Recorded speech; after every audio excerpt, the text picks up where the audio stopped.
Madame la maire, chers collègues, dans cette délibération, vous nous proposez de voter une subvention pour les actions de sécurité routière. Le groupe Libre d'Agir pour Rennes votera bien sûr et bien évidemment pour cette délibération et cette subvention destinée à faire de la prévention, notamment pour les élèves de 4e.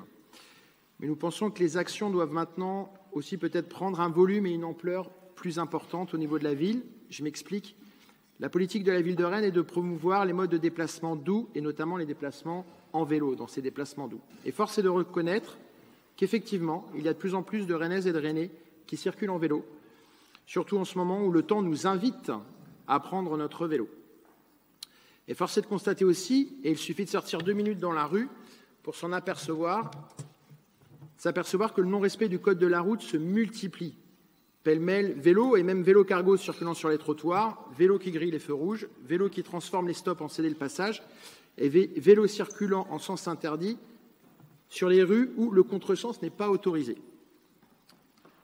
Eh bien, évidemment, le sujet n'est pas de savoir si les automobilistes, eux, respectent mieux le code de la route ou pas. Le débat n'est pas là. Le sujet est que le vélo, tel que vous le concevez, est un mode de transport sérieux et non un mode de transport exotique.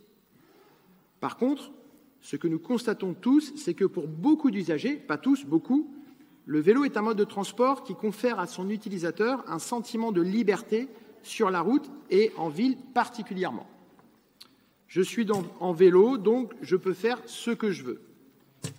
Le vélo est compris par une partie des utilisateurs comme un mode de transport alternatif avec un code de la route adapté et donc alternatif. En plus du non-respect de la loi, ce qui nous interpelle, c'est la mise en danger des cyclistes qui, en s'affranchissant des règles, mettent leur vie en danger. Je sais que vous travaillez avec les associations de cyclistes, comme Rayon d'Action pour ne citer qu'eux, mais je suis étonné qu'à Rennes, nous trouvions encore des autorisations de tourner à droite au feu alors qu'il n'y a pas de continuité de pistes cyclables à droite. Mathieu, il y a des endroits comme ça, des tournées à droite. Non, mais tu fais ce signe-là, donc... Finissez votre intervention, monsieur Compagnon. Je suis attentif aux signes qui me sont faits, madame la maire. Donc, voilà. Des tournées à droite, je disais, des tournées à droite alors qu'il n'y a pas de continuité de piste cyclable sur la droite.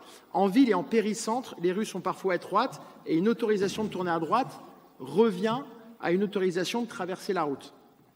Le fait de faire appliquer le code de la route par la police constitue un volet répressif nécessaire en termes de sécurité routière. La politique de répression de sécurité routière a fait ses preuves sans débat ou polémique possible, mais au vu de l'ampleur du problème et du phénomène que je viens d'évoquer, je doute que la seule réponse répressive soit la solution. Nous pensons qu'un grand plan d'information et de prévention est nécessaire pour que la ville puisse continuer à être partagée entre les différents usages sans qu'aucun ne mette sa vie en danger. Qu'est-ce que nous proposons concrètement? Peut-être pour commencer un grand plan de communication et d'affichage avec des slogans simples du type le trottoir c'est pour les piétons ou au feu rouge je m'arrête ou au stop d'ailleurs. Nous savons que les services de la ville et de Rennes Métropole sauront être efficaces et créatifs dans le domaine si vous leur demandez. Je vous remercie.